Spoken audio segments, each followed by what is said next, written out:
여러분, 제 이름은 김경자입니다. 올해 71살이 됐어요. 새 아들을 키워낸 엄마로서 오늘은 제 인생 이야기를 들려드리려고 해요. 특히 막내 아들 대규와의 일을 중심으로요. 제 이야기가 누군가에겐 위로가, 또 누군가에겐 교훈이 되길 바라며 시작해 볼게요. 저는 평범한 시골 안악으로 살았어요. 남편과 함께 농사를 지으며 세 아들을 키웠죠. 큰아들 대철, 둘째 대호, 그리고 막내 대규. 세 아이 모두 귀하디 귀한 아들들이었어요. 하늘이 준 선물 같았죠. 큰아들과 둘째는 어릴 때부터 공부도 잘하고 착실했어요. 그 애들 키우는 건 힘들지 않았어요.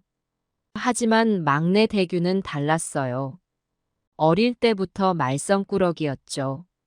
그래도 막내라 더 예뻐했어요. 너무 예뻐한 게 잘못이었을까요? 세월이 흘러 아이들은 자랐고 큰아들과 둘째는 대학에 가고 좋은 직장도 얻었어요. 결혼도 하고 손주들도 안겼죠. 그런데 막내 대규는 그 아이 얘기를 하자면 한숨부터 나와요. 대규는 고등학교를 겨우 졸업하고는 대학에 가지 않겠다고 했어요. 엄마, 나는 공부가 싫어. 일찍 돈을 벌어서 효도하고 싶어. 라고 하더라고요. 그 말을 듣고 얼마나 가슴이 아팠는지 몰라요. 다른 애들은 다 대학 가는데 우리 막내만 안 간다고 생각하니 서러워서 며칠을 울었어요. 하지만 대규의 뜻을 존중해 주기로 했어요. 그래, 너가 하고 싶은 대로 해. 엄마는 너의 선택을 믿는다. 그렇게 말해줬죠. 그때만 해도 대규가 열심히 살 거라고 믿었어요. 처음에는 괜찮았어요. 식당에서 서빙을 하더니 얼마 지나지 않아 공장에 취직했다고 하더라고요. 월급도 꽤 받는다며 좋아하더라고요. 그런데 그게 오래 가지 않았어요. 어느 날 대규가 집에 와서는 엄마, 나 회사 그만뒀어. 라고 하는 거예요. 깜짝 놀라서 물었죠. 왜? 무슨 일 있었니? 그냥 적성에 안 맞아서요. 다른 일 알아볼 거예요. 그때부터였어요. 대규의 불안정한 생활이 시작된 게 한 달은 식당에서 일하고 또 한 달은 편의점에서 아르바이트하고 직장을 옮기는 게 옷 갈아입는 것만큼이나 쉬워 보였어요. 그래도 처음에는 이해하려고 노력했어요. 아직 젊으니까 이것저것 경험해보는 거겠지. 그렇게 생각했죠. 하지만 시간이 지날수록 점점 더 걱정되기 시작했어요. 대규가 25살 때였어요. 어느 날 밤늦게 술에 취해 들어오더니 엄마, 나 사업할 거야. 돈 좀 빌려줘. 라고 하는 거예요. 깜짝 놀라서 물었죠. 무슨 사업인데? 친구랑 같이 치킨집 차릴 거야. 대박 날 거야, 믿어봐. 라고 하더라고요. 솔직히 말해서 믿음이 가지 않았어요. 하지만 제대로 해볼 수도 있겠다 싶어서 조금 도와줬어요. 얼마 안 되는 돈이었지만 저희 형편에는 꽤 큰 돈이었죠. 결과는 생각만 해도 가슴이 아파요. 2달도 안 돼서 가게는 문을 닫았어요. 대규는 친구와 싸우고 돈은 다 날리고 그때부터 대규가 조금씩 변하기 시작했어요. 돈을 빌려달라는 횟수가 점점 늘어났어요. 처음에는 엄마, 이번만 좀 도와줘. 꼭 갚을게. 라고 하더니 나중에는 엄마가 조금만 도와주면 대박 날 수 있어. 그때 다 갚을게. 라는 식으로 말하더라고요. 한 번은 이런 일도 있었어요. 대규가 갑자기 전화를 해서 급하게 돈이 필요하다고 하는 거예요. 엄마, 지금 당장 50만 원만 보내줘. 친구가 교통사고 났는데 병원비가 없대. 당시에는 정말 그런 줄 알고 바로 보내줬어요. 그런데 나중에 알고 보니 그건 다 거짓말이었어요.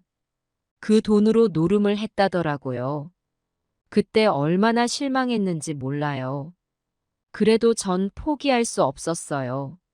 내 자식인데 어떻게 포기해. 그렇게 생각하며 계속 대규를 믿으려 했죠. 하지만 대규는 점점 더 말도 안 되는 요구를 하기 시작했어요. 어느 날은 이런 일도 있었어요. 대규가 전화를 해서 엄마, 나 좋은 사업 아이템 찾았어. 이거 하면 대박 날 거야. 3천만 원만 투자해줘. 그러는 거예요. 저는 깜짝 놀라서 물었죠. 3천만 원이라니 그게 무슨 사업인데 그렇게 큰 돈이 필요하니? 그랬더니 대규가 하는 말이 지금은 자세히 말 못해. 비밀이야. 근데 진짜 대박이야. 엄마, 나 믿지? 라고 하는 거예요. 그때 저는 정말 가슴이 아팠어요. 내 아들이 이렇게까지 됐나 싶어서요. 대규야, 엄마가 어떻게 그런 큰 돈을 구하니? 그리고 너가 지금까지 한 걸 보면 엄마가 어떻게 믿겠니? 그렇게 말했죠. 그랬더니 대규가 화를 내더라고요. 엄마는 날 믿지도 않고 도와주지도 않고. 난 이제 가족이 없는 거야. 그러면서 전화를 끊어버리더라고요. 그 후로 한동안 연락이 끊겼어요. 몇 달 뒤에 대규가 다시 나타났어요. 이번에는 조금 달랐어요. 엄마, 미안해요. 내가 잘못했어요. 이제 정신 차리고 열심히 살게요. 그러더라고요. 그 말을 듣고 얼마나 기뻤는지 몰라요. 드디어 우리 아들이 제 정신을 차렸구나 싶었죠. 그래서 다시 한번 기회를 주기로 했어요. 대규가 일자리를 구하는 것도 도와주고 방도 얻어줬어요. 한동안은 정말 좋았어요. 대규가 정말 열심히 일하는 것 같았거든요. 퇴근하고 집에 와서 저녁도 같이 먹고 주말에는 산책도 같이 가고 그때가 참 행복했어요. 그런데 그것도 잠시. 어느 날 대규가 또 돈을 요구하기 시작했어요. 엄마, 나 연애하는 여자애가 있는데 생일 선물로 명품 가방을 사주고 싶어. 300만 원만 빌려줘. 저는 깜짝 놀랐어요. 대규야, 그렇게 비싼 선물을 어떻게 사줘? 너의 월급으로 충분히 살 수 있는 걸로 사주렴. 그랬더니 대규가 화를 내면서 엄마는 내 인생에 전혀 관심이 없구나. 나도 남들처럼 살고 싶다고. 라고 소리를 지르더라고요. 그 일 이후로 대규는 다시 예전의 모습으로 돌아갔어요. 직장도 그만두고 밤늦게 들어오고 돈 달라고 조르고. 그때 저는 정말 지쳤어요. 내가 뭘 잘못한 걸까? 왜 우리 아들은 이렇게 된 걸까? 그런 생각만 들더라고요. 그렇게 대규와의 갈등이 깊어지던 어느 날이었어요. 평소와 다름없이 집에서 TV를 보고 있는데 갑자기 대규에게서 전화가 왔어요. 요즘 들어 대규가 먼저 연락하는 일이 거의 없어서 깜짝 놀랐죠. 여보세요, 대규야? 엄마, 오늘 저녁 시간 돼? 내가 맛있는 거 사드리고 싶어. 순간 귀를 의심했어요. 대규가 저에게 밥을 사주겠다고? 그것도 자기가 번 돈으로? 믿기지 않았지만 한편으로는 기뻤어요. 우리 아들이 드디어 정신을 차렸나? 그런 생각이 들더라고요. 그래, 좋지. 엄마 언제든 시간 돼. 약속 시간을 정하고 전화를 끊었어요. 그리고는 옷장 앞에 서서 한참을 고민했죠. 뭘 입고 가야 할지, 머리는 어떻게 해야 할지. 마치 소녀처럼 설레더라고요. 아들과의 저녁 식사가 그렇게 기대될 줄이야. 약속 시간이 되어 대규를 만났어요. 대규는 여전히 옷을 제대로 갖춰 입지 않은 채 나왔더라고요. 티셔츠에 반바지, 슬리퍼를 신고 있었죠. 그 모습을 보니 조금 마음이 쓰였지만 뭐라고 하고 싶지는 않았어요. 오늘만큼은 즐겁게 보내고 싶었거든요. 엄마 이쪽으로 가. 내가 아는 맛있는 집이 있어. 대규를 따라 걸으면서 이런저런 생각이 들었어요. 어릴 적 대규의 손을 잡고 걸었던 때가 떠올랐죠. 그때는 대규가 이렇게 될 줄 몰랐는데, 그래도 오늘 이렇게 저에게 밥을 사주겠다고 하는 걸 보니 아직 희망이 있구나 싶었어요. 한참을 걸어 도착한 곳은 동네 순두부찌개 집이었어요. 허름한 외관에 조금 놀랐지만 대규가 좋아하는 곳이니 맛있겠지 생각했죠. 엄마 여기 진짜 맛있어. 내가 자주 와. 가게에 들어가 자리에 앉았어요. 대규가 메뉴판을 들더니 엄마 내가 주문할까? 라고 물었어요. 저는 아들이 추천하는 걸로 시켜줘 라고 했죠. 그러자 대규가 종업원에게 주문을 했어요. 순두부찌개 2개요. 잠시 후 음식이 나왔어요. 정말 맛있는 냄새가 났어요. 한 숟가락 떠먹어 보니 정말 맛있더라고요. 대규야, 정말 맛있구나. 엄마한테 이런 맛있는 걸 사주다니 고마워. 대규는 싱긋 웃으며 말했어요. 엄마 맛있지? 저도 여기 오면 기분이 좋아져. 그 말을 들으니 가슴이 뭉클해졌어요. 우리 아들이 이렇게 기분 좋은 곳을 나와 함께 나누고 싶어 했다니. 그동안 대규의 마음을 몰라줬던 것 같아 미안한 마음도 들었죠. 식사를 하면서 대규와 이런저런 이야기를 나눴어요. 요즘 어떻게 지내는지, 친구들은 잘 만나는지. 오랜만에 대규와 이렇게 대화를 나누니 정말 좋더라고요. 엄마 사실 제가 요즘 생각이 많아요. 대규가 갑자기 진지한 표정으로 말을 꺼냈어요. 저는 긴장된 마음으로 대규의 말을 기다렸죠. 저도 이제 뭔가 해야 할 것 같아요. 더 이상 이렇게 살면 안 될 것 같아요. 그 말을 듣는 순간 제 눈에서 눈물이 날 것 같았어요. 드디어 우리 아들이 정신을 차리는구나. 그렇게 생각하니 가슴이 벅차올랐죠. 그래, 우리 아들. 엄마가 항상 응원할게. 뭘 하고 싶은데? 대규는 잠시 망설이더니 입을 열었어요. 사실 내가 창업을 하고 싶어. 창업? 어떤 사업을 하고 싶은데? 아직 구체적인 건 없어. 하지만 내가 잘할 수 있는 일을 찾아서 열심히 해보고 싶어. 그 말을 들으니 한편으로는 기쁘면서도 한편으로는 걱정이 되더라고요. 대규가 무언가를 하겠다고 하니 좋긴 한데 과연 잘할 수 있을까 하는 생각이 들었죠. 그래, 좋은 생각이야. 하지만 창업은 쉽지 않아. 돈도 많이 들고 실패할 위험도 크고 충분히 준비해야 해. 저번에도 말아먹었잖아. 대규는 고개를 끄덕이며 말했어요. 알아, 엄마. 그래서 내가 지금부터 열심히 준비하려고. 돈도 모으고 공부도 하고. 그 말을 듣고 있자니 갑자기 불안한 예감이 들었어요. 대규가 이렇게 열심히 하겠다고 말하는 게 처음이 아니었거든요. 전에도 여러 번 이런 식으로 말했다가 얼마 지나지 않아 다시 원점으로 돌아갔었죠.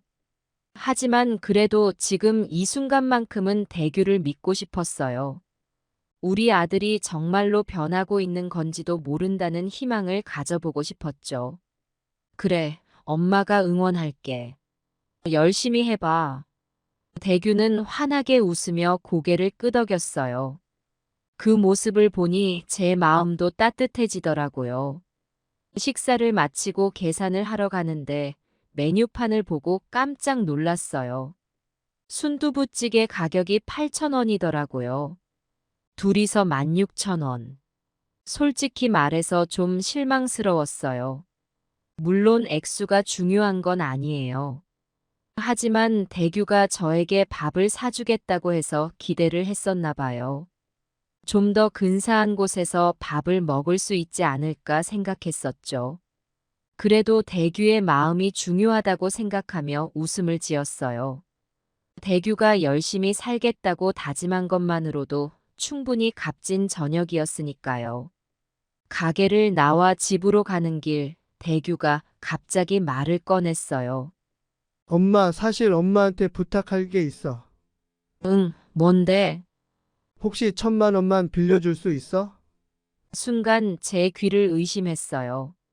1,000만 원이라고? 방금 전까지 열심히 살겠다고, 돈도 모으겠다고 하더니 이게 무슨 소리람? 1,000만 원이라니 그게 무슨 소리야? 무슨 돈이 그렇게 필요한데? 대규는 잠시 머뭇거리더니 말했어요. 아까 말했잖아, 창업하고 싶다고. 그 초기 자금으로 필요해.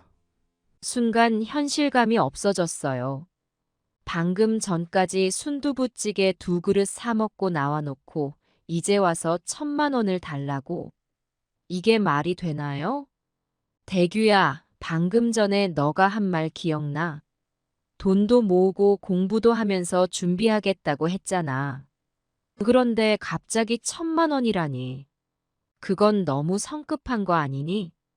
대규의 표정이 순간 어두워졌어요. 엄마, 나 정말 이번에는 진지해. 내가 알아본 사업 아이템이 있는데 지금 시작하지 않으면 기회를 놓칠 것 같아. 저는 한숨을 쉬며 말했어요. 대규야, 그게 무슨 사업인데? 구체적으로 얘기해봐. 그러자 대규가 갑자기 화를 내기 시작했어요. 엄마는 날 못 믿는 거야. 나도 이제 30이 넘었어. 내 인생 내가 책임질 수 있어. 그래, 너가 30이 넘었으니 너 인생 너가 책임져야지. 그런데 왜 엄마한테 돈을 달라고 하는 거니? 대규의 얼굴이 순간 벌개졌어요. 엄마, 나는 빌려달라고 한 거야, 갚을 거라고. 대규야, 너 지금까지 엄마한테 빌린 돈 갚은 적 있니? 한 번이라도? 그 말에 대규는 할 말을 잃은 듯 했어요. 잠시 침묵이 흐르더니 대규가 갑자기 소리를 질렀어요. 엄마는 날 못 믿는 거야. 난 이제 정말 달라질 거라고. 근데 엄마는 나한테 기회조차 주지 않네. 사람들이 우리를 쳐다보기 시작했어요. 저는 당황스러웠지만 최대한 침착하게 말했어요. 대규야, 진정해. 여기서 이러지 말고 집에 가서 얘기하자. 하지만 대규는 들은 척도 하지 않았어요. 됐어. 엄마는 날 영원히 못 믿을 거야. 내가 뭘 해도 소용없어. 그렇게 소리치고는 대규가 뛰어가 버렸어요. 저는 그 자리에 그대로 서 있었어요. 사람들의 시선이 따갑게 느껴졌지만 그것보다 더 아픈 건 제 마음이었죠. 집으로 돌아오는 길, 온갖 생각이 제 머릿속을 스쳐 지나갔어요. 대규의 어릴 적 모습, 학창 시절의 모습, 그리고 지금의 모습까지. 어디서부터 잘못된 걸까요? 내가 뭘 잘못한 걸까요? 집에 도착해서 씻고 잠자리에 들었지만 잠은 오지 않았어요. 계속해서 대규 생각만 났죠. 우리 아들이 언제쯤 정신을 차릴 수 있을까? 그런 생각을 하며 뒤척이다 겨우 잠이 들었어요. 다음 날 아침 대규에게서 문자가 왔어요. 엄마, 어제는 내가 너무했어. 정말 미안해. 내가 또 실수를 했네. 엄마 마음 많이 아팠지? 정말 미안해. 그 문자를 읽는 순간 눈물이 왈칵 쏟아졌어요. 우리 아들이 이렇게라도 잘못을 인정하고 사과를 하다니. 한편으로는 기쁘면서도 한편으로는 더 마음이 아팠어요. 하루 종일 대규의 문자만 보고 또 보고 했어요. 답장을 보내야 할지 말아야 할지 고민도 많이 했죠. 결국 저녁이 되어서야 답장을 보냈어요. 대규야, 엄마도 미안해. 너의 마음을 이해하지 못했구나. 우리 만나서 얘기 좀 할까? 곧바로 대규에게서 답장이 왔어요. 응, 엄마. 내일 저녁에 갈게. 그날 밤 저는 오랜만에 편안한 마음으로 잠들 수 있었어요. 내일은 대규와 제대로 된 대화를 나눌 수 있을 거란 희망이 생겼거든요.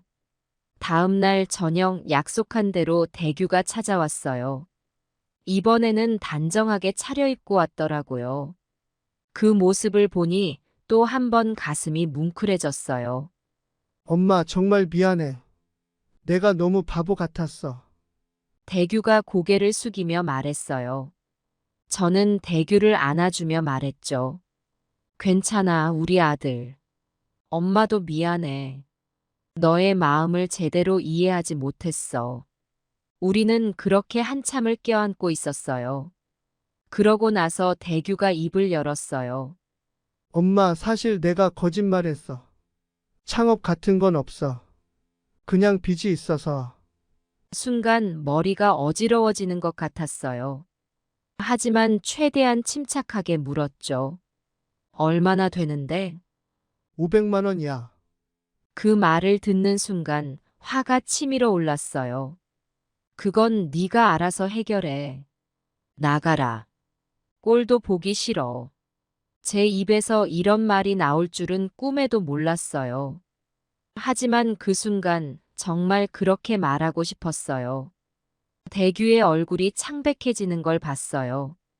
그의 눈에 눈물이 고이는 것도 보였죠. 하지만 저는 더 이상 동정심을 느낄 수 없었어요.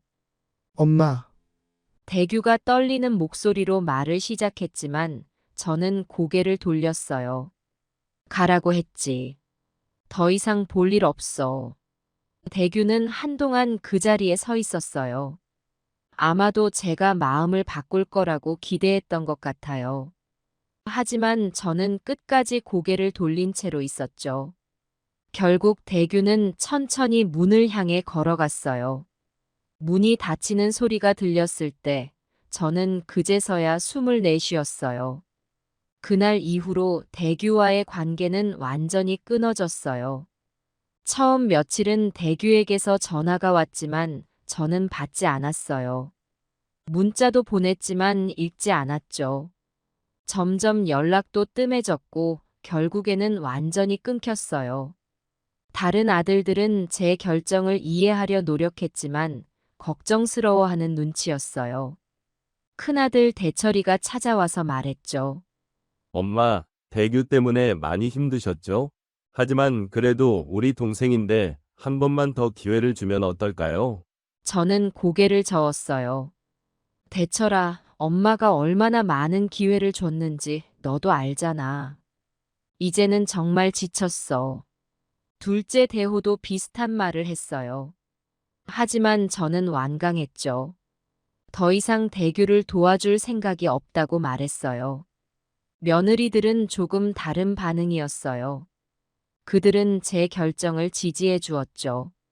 어머니, 너무 오래 참으셨어요. 이제는 좀 쉬세요. 큰 며느리가 그렇게 말해 주었을 때 저는 조금 위로를 받았어요. 하지만 밤이 되면 여전히 대규 걱정이 됐어요. 밥은 제대로 먹고 있는지, 어디서 자고 있는지. 그래도 낮에는 단호하게 굴었죠. 이제 다 큰 어른이니까 알아서 살겠지. 그렇게 생각하려 노력했어요. 주변 사람들의 반응도 다양했어요. 어떤 이웃은 제 결정을 지지해 주었죠. 경자 씨, 잘하셨어요. 자식이라고 해서 끝까지 책임질 순 없어요. 대규 씨도 이제 정신 차리겠죠? 하지만 또 다른 이웃은 걱정스러워 했어요. 그래도 자식인데 어떻게 그럴 수 있어요? 나중에 후회하지 않을까요? 그런 말을 들을 때마다 마음이 흔들렸어요. 하지만 저는 제 결정을 지키려 노력했죠. 시간이 지나면서 대규에 대한 소식이 조금씩 들려왔어요. 누군가가 대규를 길거리에서 봤다더라. 어떤 가게에서 아르바이트를 하고 있다더라. 그런 소식을 들을 때마다 가슴이 아팠지만 저는 여전히 연락하지 않았어요. 밤이면 잠을 이루지 못하고 과거를 회상했어요. 대규가 태어났을 때가 떠올랐죠. 그날은 봄비가 부슬부슬 내리던 3월의 어느 날이었어요. 병원 분만실에서 대규의 첫 울음소리를 들었을 때 제 가슴은 벅차올랐어요. 셋째라 더 귀여웠나 봐요. 남편과 함께 대규를 안고 행복해하던 그 순간이 눈에 선해요. 대규의 작은 손가락을 잡았을 때 그 따뜻함이 아직도 손끝에 남아있는 것 같아요. 여보, 우리 막내 봐. 너무 귀여워. 남편은 활짝 웃으며 대규를 안았어요. 그의 눈에는 기쁨의 눈물이 고여 있었죠. 그러게. 우리 막내는 특별할 것 같아. 꼭 성공할 것 같은 느낌이 드네. 그때는 정말 그럴 줄 알았어요. 대규가 특별한 아이가 될 거라고, 큰 성공을 거둘 거라고요.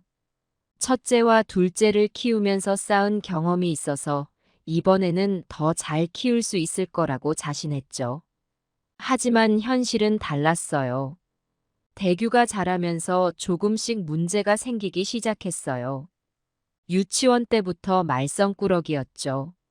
선생님께서 자주 불러 대규의 행동에 대해 이야기하셨어요. 처음에는 아이들은 다 그럴 수 있지라고 생각했어요. 초등학교에 입학하고 나서도 상황은 나아지지 않았어요. 수업 시간에 집중하지 못하고 친구들과 자주 싸웠죠. 성적표를 받아올 때마다 한숨이 나왔어요. 그래도 저희는 대규를 감싸줬어요. 아직 어리니까 크면 나아지겠지. 그렇게 생각했죠. 남편이 대규를 혼내려 할 때마다 제가 말렸어요. 여보, 애가 상처받을 거야. 조금만 더 기다려봐. 남편은 한숨을 쉬며 대규의 머리를 쓰다듬곤 했어요. 지금 생각해보면 그게 잘못이었나 봐요. 대규에게 너무 관대했던 거죠. 다른 아이들에게는 엄격했으면서 대규에게만 너무 너그러웠어요. 중학교에 들어가면서 상황은 더 악화됐어요. 대규는 불량 친구들과 어울리기 시작했고 사고를 치기 시작했어요. 학교에서 연락이 올 때마다 가슴이 철렁 내려앉았어요. 하지만 그때도 저희는 대규를 믿었어요. 사춘기니까 그럴 수 있어. 이 시기만 잘 넘기면 돼. 고등학교 때는 더 심해졌어요. 수업을 빼먹고 PC방에 가고 용돈을 달라고 조르면서 나쁜 모습을 보이기도 했죠. 그때마다 가슴이 아팠어요. 하지만 여전히 대규를 감싸줬어요. 다른 아이들은 대학에 갈 준비를 하고 있을 때 대규는 겨우 학교를 다니는 것만으로도 다행이라고 생각했으니까요. 남편이 떠난 후에는 더 그랬어요. 대규가 아버지를 그리워할까봐 더 많이 감싸줬죠. 대규가 잘못을 해도 눈 감아줬고 원하는 걸 다 해줬어요. 밤늦게 들어와도 뭐라 하지 않았고 돈을 달라고 하면 주머니를 털어줬죠. 한 번은 대규가 술에 취해 들어와 집안 물건을 부쉈어요. 그때도 저는 화를 내지 않았어요. 대신 대규를 안아주며 말했죠. 괜찮아, 엄마가 다 이해해. 많이 힘들구나. 그게 사랑인 줄 알았어요. 대규에게 더 많은 애정과 관심을 쏟으면 언젠가는 바른 길로 돌아올 거라고 믿었죠. 하지만 이제 보니 그게 대규를 망치는 길이었네요. 다른 아이들은 자립심을 키우고 사회에 적응해 나갈 때 대규는 여전히 어린아이 같았어요. 책임감도 없고 자기 통제력도 없고 그게 다 제 잘못이었어요. 대규에게 필요한 건 무조건적인 사랑이 아니라 올바른 길로 인도해줄 누군가였는데 말이에요. 이제 와서 생각해보니 제가 대규를 특별 취급한 것도 문제였던 것 같아요. 셋째라서 막내라서 더 귀하게 여겼죠. 그게 대규에게는 오히려 독이 됐나 봐요. 형들과 비교하면서 열등감을 느끼게 만들었을 수도 있고, 혹은 지나친 특혜로 인해 현실 감각을 잃게 만들었을 수도 있겠죠. 밤마다 이런 생각을 하면서 잠 못 이루는 날들이 계속됐어요. 내가 어디서부터 잘못한 걸까? 대규를 어떻게 해야 할까? 이런 질문들이 머릿속을 맴돌았죠. 때로는 눈물을 흘리며 잠들기도 했어요. 몇 달이 지나고 겨울이 다가오자 대규가 걱정되기 시작했어요. 추운 날씨에 어디서 자고 있을지, 밥은 제대로 먹고 있을지. 그런 생각에 잠을 이루지 못했죠. 창밖으로 눈이 내리는 걸 보면서 대규 생각에 가슴이 아팠어요. 따뜻한 이불 속에 누워있는 제가 죄송스럽기도 했고요. 우리 아들은 지금 어디서 무얼 하고 있을까? 추위에 떨고 있진 않을까? 결국 저는 대규를 찾아 나섰어요.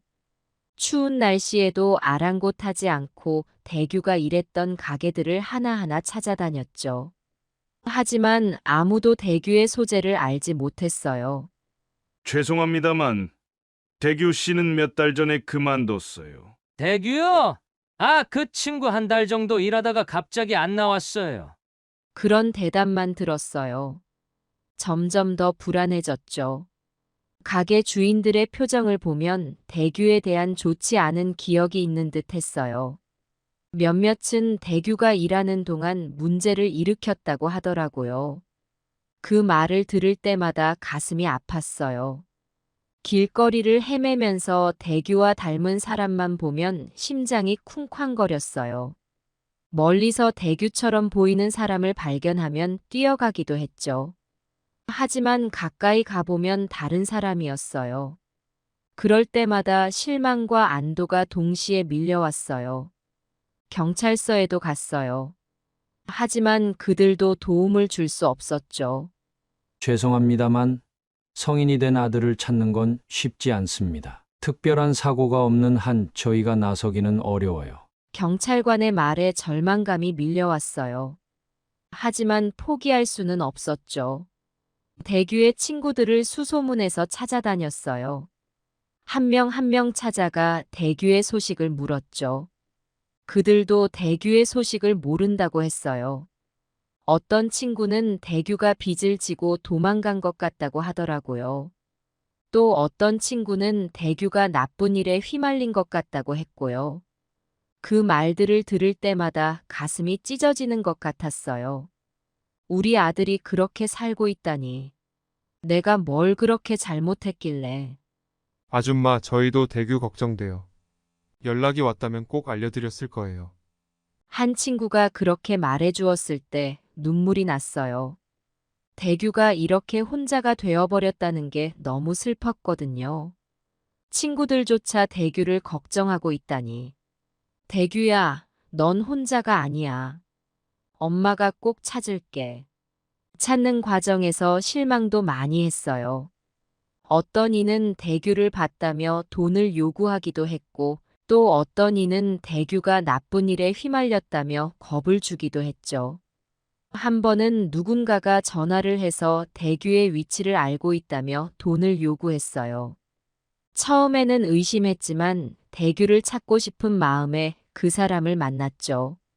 하지만 그건 사기였어요. 돈만 뜯어가고 대규의 소식은 전혀 알려주지 않았죠. 그때 느낀 절망감은 이루 말할 수 없었어요. 하지만 저는 포기하지 않았어요. 매일 아침 일어나면 대규를 찾으러 나갔어요. 추운 날씨에 몸은 힘들었지만 대규를 찾겠다는 일념 하나로 버텼죠. 그러던 어느 날 우연히 대규의 소식을 들었어요. 동네 슈퍼마켓 주인이 말해 주었죠. 아, 대규요. 며칠 전에 봤어요. 많이 야위어 보이던데 근처 공원에서 자는 것 같더라고요. 그 말을 듣는 순간 눈앞이 캄캄해졌어요. 우리 아들이 공원에서 자고 있다니. 얼마나 춥고 배고팠을까. 생각만 해도 가슴이 미어졌어요. 하지만 한편으로는 안도했어요. 적어도 대규가 살아있다는 걸 알게 되었으니까요. 아직 희망이 있다는 거죠. 그날 밤 저는 공원으로 향했어요. 추운 날씨에 온몸이 떨렸지만 대규를 찾겠다는 일념 하나로 공원 구석구석을 뒤졌어요. 하지만 대규는 보이지 않았어요. 벤치마다 나무 밑마다 찾아봤지만 대규의 모습은 없었죠. 한밤중까지 공원을 헤매다 결국 지쳐 집으로 돌아왔어요. 그 후로도 매일 밤 공원에 갔어요. 낮에는 일을 하고 밤이면 대규를 찾아 나섰죠. 때로는 비가 오고 때로는 눈이 왔지만 멈추지 않았어요. 대규를 찾겠다는 일념 하나로 버텼죠. 대규를 찾는 동안 다른 가족들과의 관계는 더욱 돈독해졌어요. 큰아들, 작은아들 가족들이 자주 찾아와 주었죠. 그들의 따뜻한 마음이 저를 지탱해주는 힘이 되었어요. 큰아들 대철이는 주말마다 찾아왔어요. 항상 제가 좋아하는 과일을 사오곤 했죠. 엄마, 이번엔 제주도에서 온 귤이에요. 달고 맛있대요. 대철이의 그런 작은 배려가 얼마나 고마웠는지 몰라요. 때로는 대철이가 와서 집안일을 도와주기도 했어요. 청소를 하고 형광등을 갈아주고. 그럴 때마다 대규를 찾는 일로 지친 제 마음이 조금은 위로받는 것 같았어요. 작은 아들 대호도 자주 들렀어요. 대호는 말수가 적은 편이었지만 그의 존재만으로도 큰 힘이 됐죠. 엄마, 제가 엄마 좋아하는 된장찌개 끓여볼게요. 서툴지만 정성스럽게 끓인 대호의 된장찌개를 먹으면서 문득 대규 생각이 나 눈물이 났어요. 대호는 그런 저를 말없이 안아주었죠. 손주들이 와서 제잘거리는 소리를 들으면 잠시나마 근심을 잊을 수 있었어요. 그들의 순수한 웃음소리가 제 마음의 어둠을 조금씩 밝혀주는 것 같았죠. 할머니, 우리 삼촌은 언제 와요? 손주들이 그렇게 물을 떼면 가슴이 아팠어요.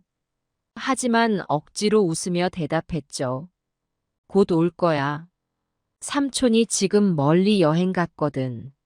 그 말을 하면서도 눈물이 나려는 걸 꾹 참았어요. 손주들 앞에서는 강한 할머니로 보이고 싶었거든요. 가족 모임 때마다 대규의 빈자리가 크게 느껴졌어요. 다들 평소와 다름없이 행동하려 했지만 어딘가 어색한 분위기를 지울 수 없었죠. 식탁에 대규가 좋아하던 반찬이 올라올 때면 모두의 시선이 그곳에 머물렀어요.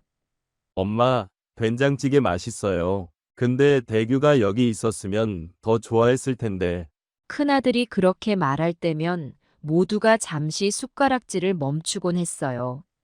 그 순간의 무거운 침묵이 얼마나 마음 아프던지. 가족의 의미에 대해 많이 생각했어요. 가족은 서로 용서하고 이해해야 하는 걸까요? 아니면 때로는 단호해야 하는 걸까요? 쉬운 답을 찾을 수 없었어요. 대규를 용서하고 다시 받아들여야 할까?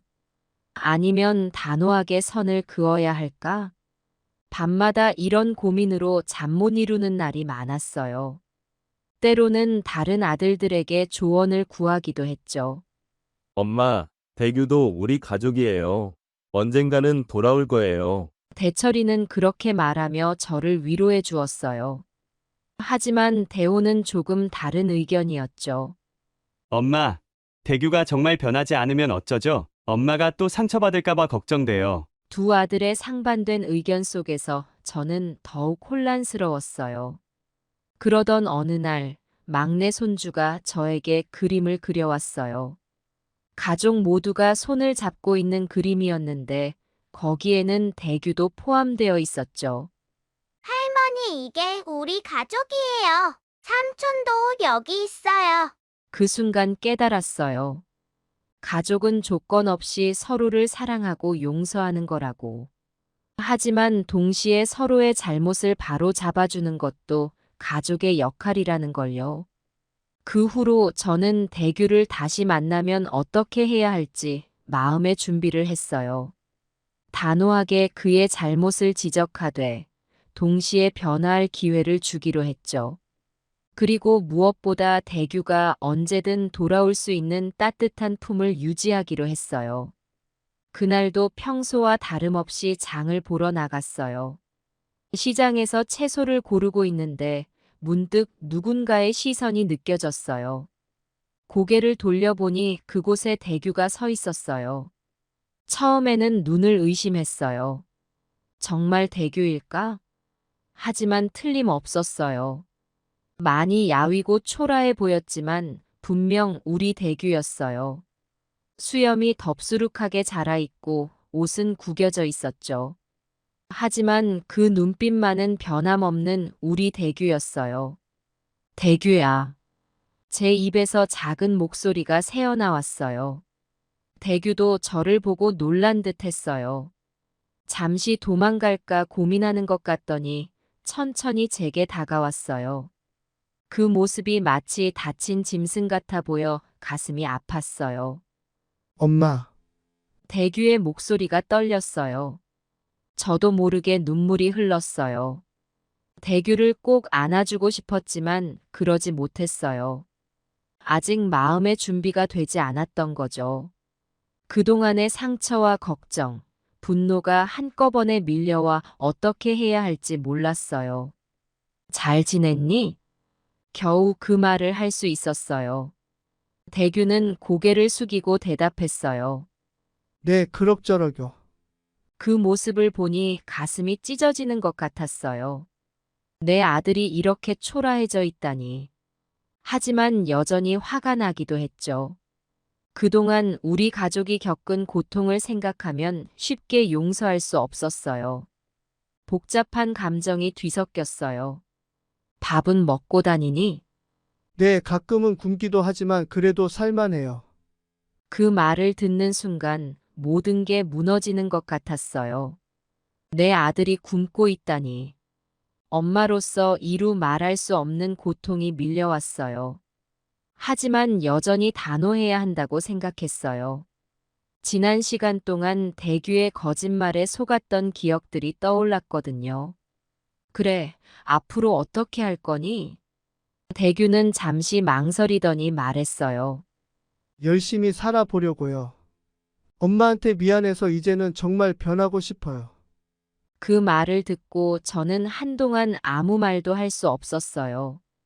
대규의 눈에서 진심이 보였지만 과거의 경험 때문에 쉽게 믿을 수 없었죠. 몇 번이나 이런 약속을 들었고 또 몇 번이나 실망했었는지. 그래, 열심히 살아보렴. 엄마는 이제 더 이상 도와줄 수 없어. 제 말에 대규의 눈에 실망감이 스쳤지만 이내 고개를 끄덕였어요. 알겠어요, 엄마. 제가 알아서 할게요. 그동안 정말 죄송했어요. 그렇게 말하고 대규는 천천히 돌아섰어요. 그 뒷모습을 보며 저는 가슴이 찢어지는 것 같았지만 끝까지 참았어요. 대규가 시야에서 사라질 때까지 그 자리에 서 있었죠. 대규가 완전히 사라지고 나서야 저는 그 자리에 주저앉아 울었어요. 지나가는 사람들이 이상한 눈으로 쳐다봤지만 멈출 수가 없었어요. 그동안 참았던 모든 감정이 한꺼번에 쏟아져 나왔죠. 집에 돌아와서도 한동안 정신을 차릴 수 없었어요. 대규를 그냥 보내버린 게 맞았을까? 아니면 당장 데리고 왔어야 했을까? 그날 밤, 저는 또다시 잠 못 이루는 밤을 보냈어요. 하지만 이번에는 조금 다른 마음이 들었어요. 대규가 정말 변하고 싶어 한다는 희망, 그리고 언젠가는 우리 가족이 다시 하나가 될 수 있을 거라는 작은 믿음이 생겼거든요. 그 만남 이후로 6개월이 지났어요. 그동안 대규에 대한 소식을 종종 들을 수 있었어요. 동네 사람들이 전해주는 소식으로는 대규가 정말 열심히 살고 있다고 하더라고요. 경자 씨, 댁의 아들, 요즘 공사장에서 일한다더라고요. 아침 일찍부터 밤늦게까지 열심히 일한대요. 이웃집 김씨 아저씨가 그렇게 말씀해 주셨을 때 저는 믿기 어려웠어요. 우리 대규가 정말 그렇게 살고 있는 걸까? 한편으로는 기쁘면서도 한편으로는 걱정이 되더라고요. 대규 군이 요즘 많이 달라졌어요. 술도 끊고 돈도 모으고 있대요. 슈퍼마켓 주인 아주머니의 말씀을 들었을 때는 눈물이 날 것 같았어요. 우리 아들이 정말 변하고 있다는 게 실감이 났거든요. 그런 이야기를 들을 때마다 가슴이 뭉클해졌어요. 하지만 여전히 직접 만나거나 연락하지는 않았죠. 아직은 시기상조라고 생각했어요. 대규가 정말로 변화했는지 좀 더 지켜보고 싶었거든요. 그러던 어느 날 대규가 직접 찾아왔어요. 깔끔하게 차려입은 모습이 인상적이었어요. 머리도 단정하게 잘랐더라고요. 문을 열고 대규를 마주했을 때 저는 말을 잃었어요. 엄마, 죄송합니다.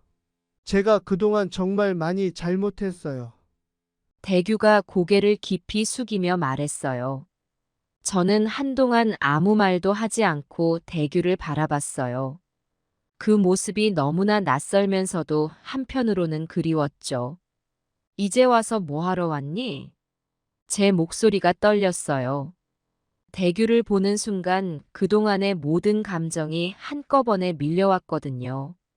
엄마, 저 정말 변했어요. 지금 공사장에서 일하고 있어요. 돈도 조금씩 모으고 있고. 엄마한테 용서받고 싶어서 왔어요. 대규의 눈에 눈물이 고였어요. 저도 눈물을 참기 어려웠죠. 그동안 얼마나 이 순간을 기다렸는지 모르겠어요. 대규야, 엄마가 너무 힘들었단다. 너가 얼마나 엄마 마음을 아프게 했는지 알아? 목소리를 가다듬으며 말했어요.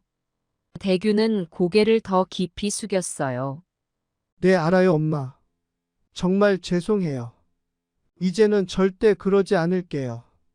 엄마 실망시키지 않을게요. 그 순간 저의 모든 방어벽이 무너졌어요. 대규를 꼭 안아주었죠. 그동안 얼마나 이 순간을 기다렸는지 몰라요.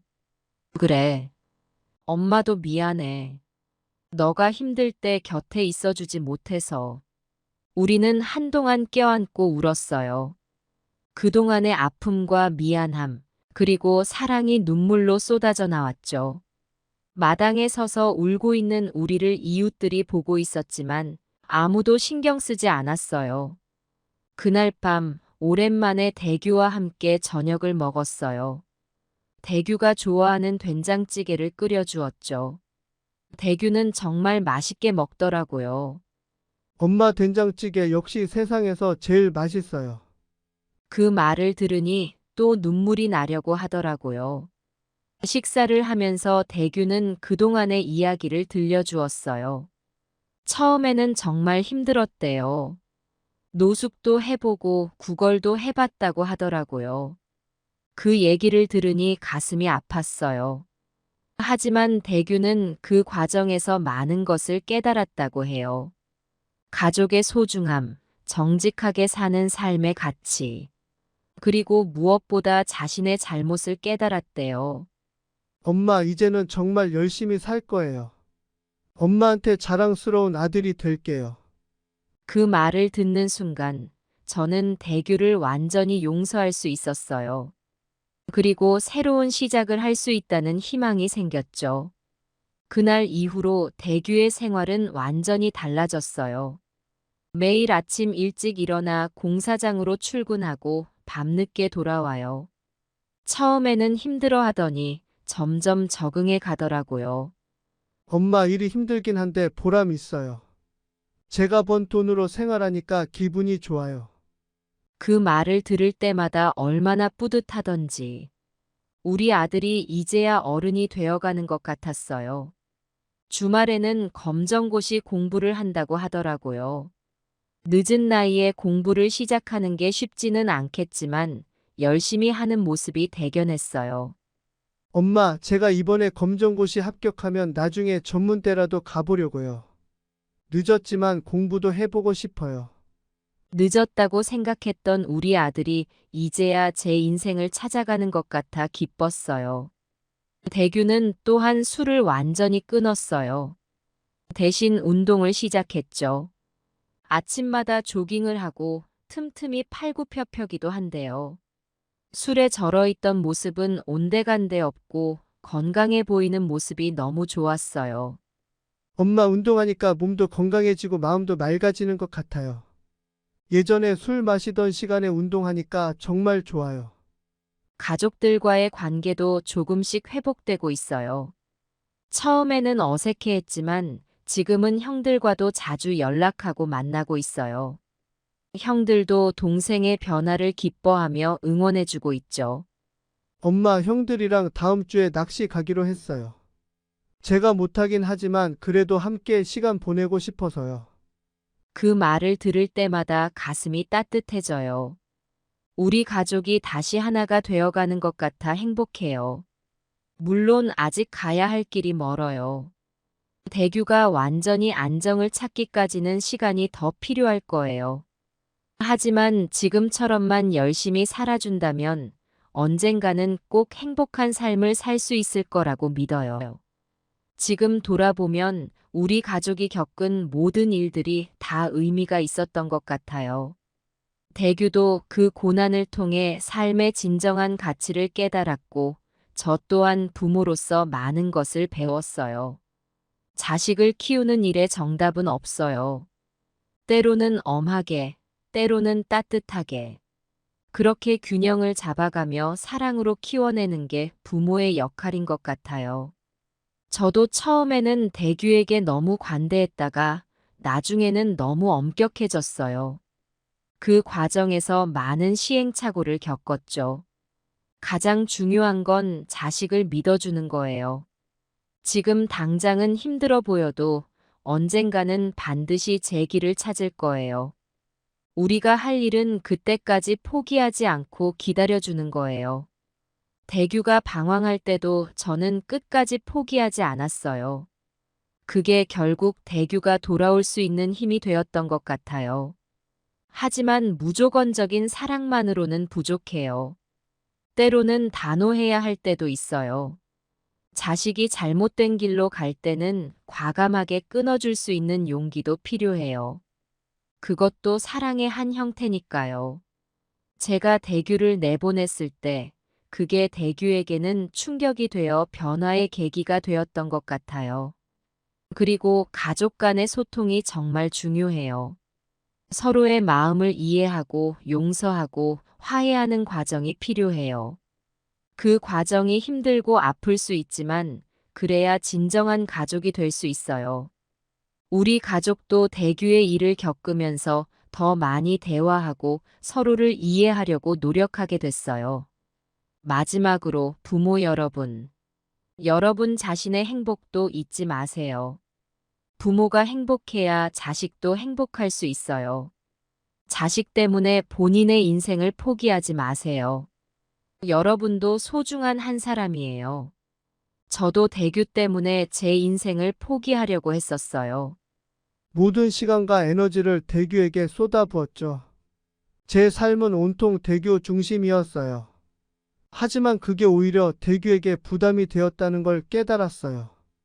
대규는 제 과도한 관심과 기대에 짓눌려 있었던 거예요. 자식을 위해 산다는 게 꼭 자신의 삶을 버리는 걸 의미하지는 않아요. 오히려 부모가 자신의 삶을 잘 가꾸고 행복해할 때 자식들도 더 건강하게 자랄 수 있어요.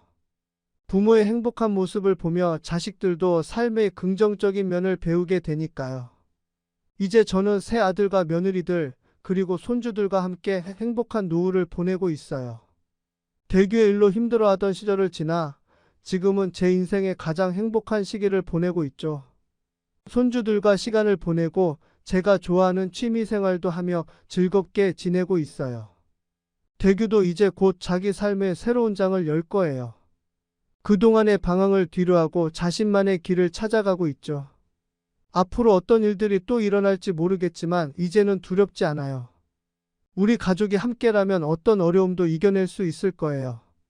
서로 믿고 의지하며 살아가는 우리 가족을 보면 가슴이 뿌듯해져요.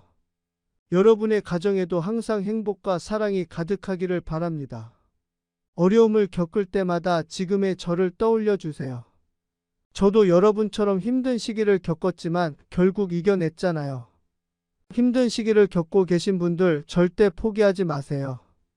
언젠가는 반드시 좋은 날이 올 거예요. 여러분은 혼자가 아니에요.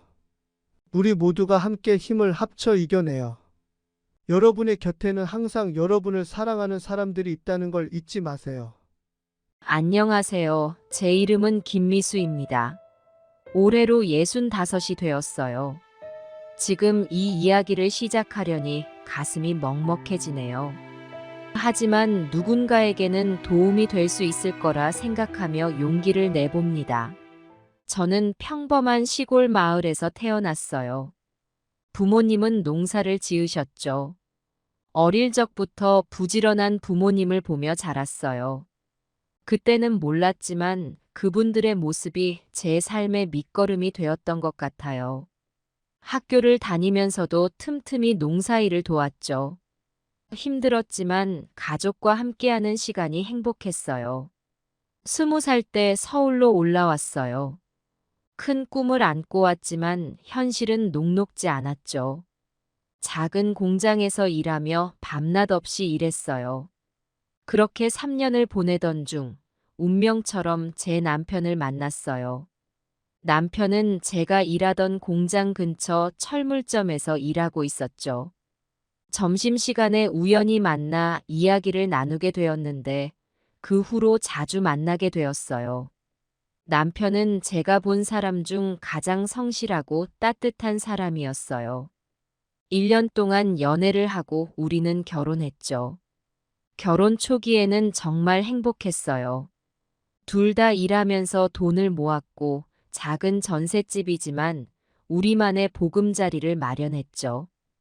2년 후에 첫째 아들 영돈이가 태어났어요. 그 작은 생명을 안고 있으니 세상을 다 가진 것 같았어요. 3년 뒤에는 둘째 딸 신영이도 태어났고요. 하지만 행복은 오래가지 않았어요. 신영이가 5살 때 남편이 갑자기 쓰러졌어요. 의사 선생님 말씀으로는 뇌출혈이라고 하더라고요.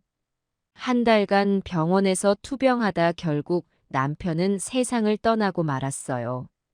그때 제 나이 35이었죠. 세상이 무너지는 것 같았어요. 어떻게 해야 할지 몰랐죠. 하루 종일 울기만 했어요. 하지만 울고 있을 수만은 없었어요. 제 곁에는 여전히 돌봐야 할 2아이가 있었으니까요. 장례를 치르고 나서 저는 다시 일어섰어요.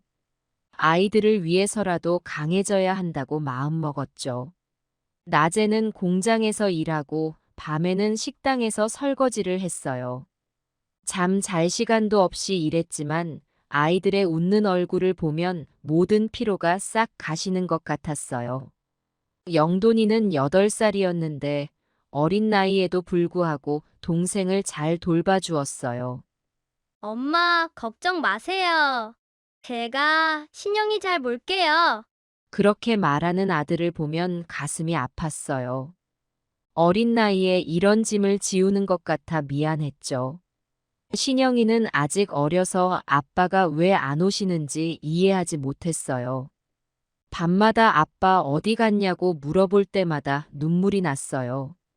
하지만 아이들 앞에서는 울 수 없었어요. 강한 엄마의 모습을 보여주고 싶었거든요. 그렇게 5년을 버텼어요. 힘들었지만 포기하지 않았어요. 아이들이 자라는 모습을 보는 것이 제게는 가장 큰 힘이 되었죠. 영돈이가 중학교에 입학하고 신영이가 초등학교에 들어갈 때쯤 저는 큰 결심을 했어요. 식당을 차려보려고요. 오랫동안 식당에서 일하면서 요리 실력이 늘었거든요. 특히 보리밥을 잘했어요. 손님들이 제가 만든 보리밥을 먹고 맛있다고 칭찬해 주실 때마다 언젠가는 내 가게를 열어야지라고 생각했었죠. 처음에는 손님이 별로 없어서 걱정했지만 점차 입소문이 나면서 손님이 늘어나기 시작했어요. 특히 제가 개발한 보리밥 비빔 소스가 인기였죠. 장사가 잘 되면서 생활이 조금씩 나아졌어요. 아이들에게 좋은 옷도 사줄 수 있었고 학원도 보낼 수 있게 되었어요. 가게 일이 바빠서 아이들과 보내는 시간은 줄었지만 그래도 우리 가족은 행복했어요. 지금 돌이켜보면 그때가 제 인생에서 가장 행복한 시기였던 것 같아요. 힘들었지만 희망이 있었거든요. 자식들이 잘 자라주는 모습을 보며 이제 고생 끝 행복 시작이구나 라고 생각했죠. 자식들을 키우면서 가게를 운영하는 것은 쉽지 않았어요. 하지만 저는 포기하지 않았죠. 매일 새벽 4시에 일어나 장을 보고 가게 문을 열기 전에 모든 준비를 마쳤어요. 영돈이와 신영이는 학교에 가기 전에 가게에 들러 아침을 먹고 갔죠. 엄마, 오늘도 맛있어요. 라고 말하는 아이들의 모습을 보면 힘이 났어요. 그 말 한마디가 저를 하루 종일 지탱해주는 힘이 되었죠. 처음 2년 동안은 정말 힘들었어요. 손님이 없어 문을 닫아야 하나 고민도 많이 했죠. 하지만 포기하지 않고 계속 노력했어요. 맛있는 음식을 만드는 것은 물론이고 손님 한 분 한 분을 정성껏 대했어요. 그렇게 하나둘씩 단골 손님이 생기기 시작했죠. 특히 제가 개발한 보리밥 비빔 소스가 입소문을 타면서 손님들이 급격히 늘어났어요. 비법이 뭐냐고 물어보는 분들도 많았죠. 사실 특별한 비법은 없었어요. 그저 정성과 사랑을 담아 만들었을 뿐이에요. 어쩌면 그게 가장 큰 비법이 아니었을까요? 5년쯤 지나자 가게가 안정을 찾았어요. 이제는 여유가 생겨 아르바이트 직원도 고용할 수 있게 되었죠. 덕분에 아이들과 보내는 시간도 조금 늘어났어요. 주말에는 가끔 가족여행도 다녀왔어요. 남편이 떠난 후 처음으로 느끼는 평화로운 시간이었죠. 영돈이가 고등학교에 입학할 때쯤 저는 큰 결심을 했어요. 가게를 확장하기로 한 거예요. 옆 가게가 비어 그곳까지 임대해서 가게 규모를 2배로 늘렸죠. 처음에는 두려웠어요. 실패하면 어떡하나 걱정도 많이 했고요. 하지만 아이들의 응원에 용기를 얻었어요. 엄마, 할 수 있어요. 우리가 도와드릴게요. 영돈이와 신영이가 그렇게 말해주었어요. 아이들의 말에 눈물이 났죠. 고마움과 미안함이 동시에 밀려왔어요. 힘들게 키웠는데 이제 이렇게 든든한 지원군이 되어주다니. 확장 공사를 하는 동안 아이들도 많이 도와줬어요. 학교 끝나고 와서 페인트 칠도 하고 의자도 나르고. 그 모습을 보면서 참 잘 자랐구나 하는 생각에 가슴이 뭉클했어요. 확장한 가게는 대성공이었어요. 손님이 더 늘어났고 수입도 크게 늘었죠. 이제는 여유 있게 살 수 있게 되었어요. 아이들에게 좋은 옷도 사주고 학원도 보내고 그동안 못해준 것들을 해줄 수 있어서 너무 기뻤어요. 영돈이가 대학에 입학할 때는 등록금을 걱정 없이 낼 수 있었어요. 신영이도 원하는 고등학교에 보낼 수 있었고요. 저는 그때 정말 행복했어요. 이제 고생 끝, 행복 시작이구나 하고 생각했죠. 하지만 세상 일이란 게 참 알 수 없더라고요. 제가 그토록 바라던 평화로운 일상이 오래가지 않았어요. 자식들이 커갈수록 저와는 점점 멀어져 갔거든요. 영돈이는 대학 입학 후 기숙사에 들어갔어요. 처음에는 주말마다 집에 왔는데 점점 발걸음이 뜸해졌어요. 제가 전화해도 바빠서요, 엄마. 라는 대답뿐이었죠. 신영이도 고등학교에 들어가면서 친구들과 노는 시간이 많아졌어요. 집에 있는 시간보다 밖에 있는 시간이 더 많아졌죠. 그래도 저는 이해하려고 노력했어요. 다 자라나는 과정이겠지 하고 생각했죠. 하지만 마음 한구석이 허전했어요. 그동안 자식들을 위해 살아왔는데 이제 자식들이 없는 집은 너무 쓸쓸했거든요. 그래서 더 가게 일에 매달렸어요. 새로운 메뉴도 개발하고 손님 서비스도 더 신경 썼죠. 덕분에 가게는 더 잘 되었어요. 하지만 마음의 빈자리는 채워지지 않았어요. 어느 날 단골 손님 한 분이 제게 물으셨어요. 사장님, 요즘 얼굴색이 안 좋아 보여요. 무슨 일 있으세요? 그 말에 갑자기 눈물이 나더라고요. 그동안 참았던 감정이 한꺼번에 터져 나왔나 봐요. 그때 깨달았어요. 내가 정말 원하는 건 돈도 성공도 아니었다는 걸요. 그저 가족과 함께 행복하게 사는 것. 그게 제 꿈이었는데 어느새 그 꿈에서 멀어져 있더라고요. 그날 이후로 저는 아이들에게 더 자주 연락했어요. 가게 일은 직원들에게 조금씩 맡기고 저녁 시간에는 꼭 집에 가려고 노력했죠. 하지만 이미 멀어진 거리를 좁히기는 쉽지 않았어요. 영돈이는 취업 준비로 바쁘다며 여전히 연락이 뜸했고 신영이는 대학 입시 준비로 정신이 없었죠. 저는 그저 멀리서 지켜볼 수밖에 없었어요. 내 인생의 전부였던 아이들이 이제는 저만의 인생을 살아가고 있다는 걸 받아들이는 게 참 어려웠어요. 그렇게 시간이 흘러갔어요. 가게는 여전히 잘 되었지만 제 마음은 점점 더 외로워졌어요. 그때는 몰랐어요. 이게 바로 제 인생의 또 다른 전환점이 될 줄은요. 세월이 참 빠르게 흘러갔어요. 어느새 영돈이가 30이 되었고 결혼할 나이가 되었죠. 취직하고 얼마 지나지 않아 결혼 소식을 전해왔을 때 저는 기쁨과 서운함이 동시에 밀려왔어요. 엄마, 저 결혼해요. 그 말을 들었을 때 가슴이 뭉클했어요. 제 아들이 이제 가정을 꾸린다고 생각하니 눈물이 났죠. 기쁜 건 당연했어요. 하지만 한편으로는 서운했어요. 연애한다는 말도 없이 갑자기 결혼한다고 하니 말이에요. 결혼 준비를 하면서 영돈이가 걱정되는 눈치였어요.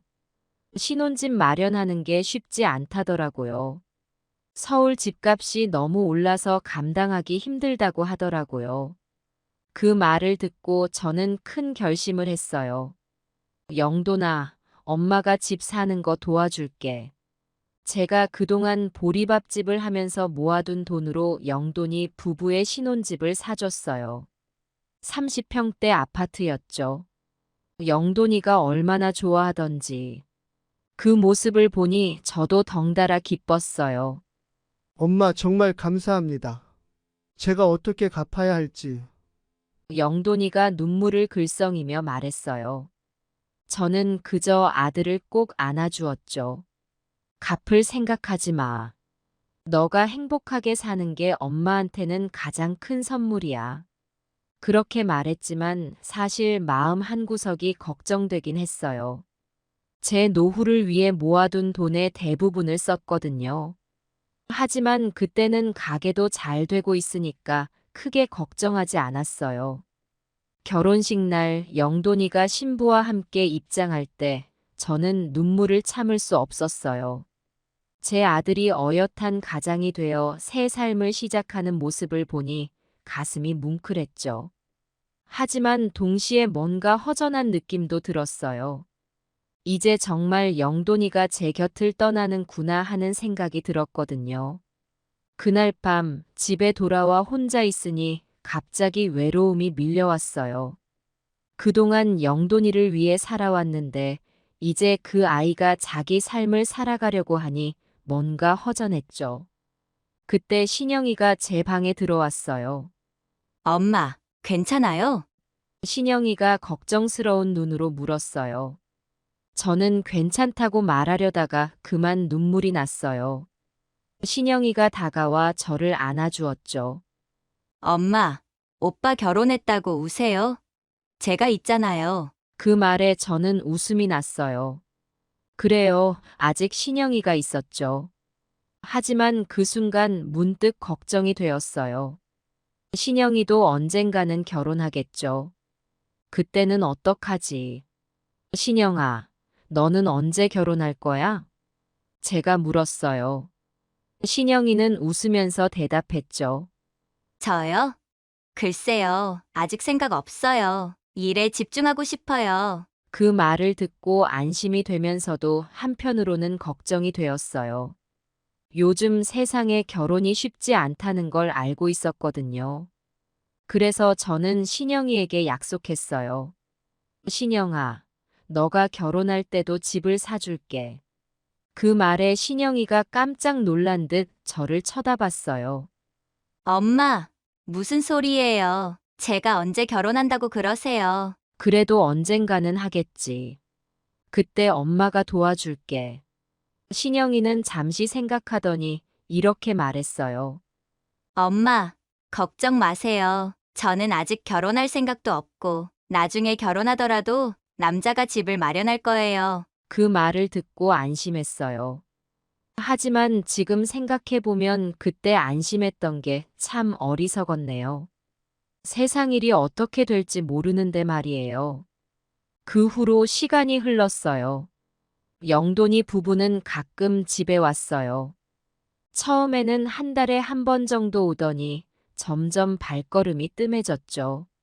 서운했지만 이해하려고 노력했어요.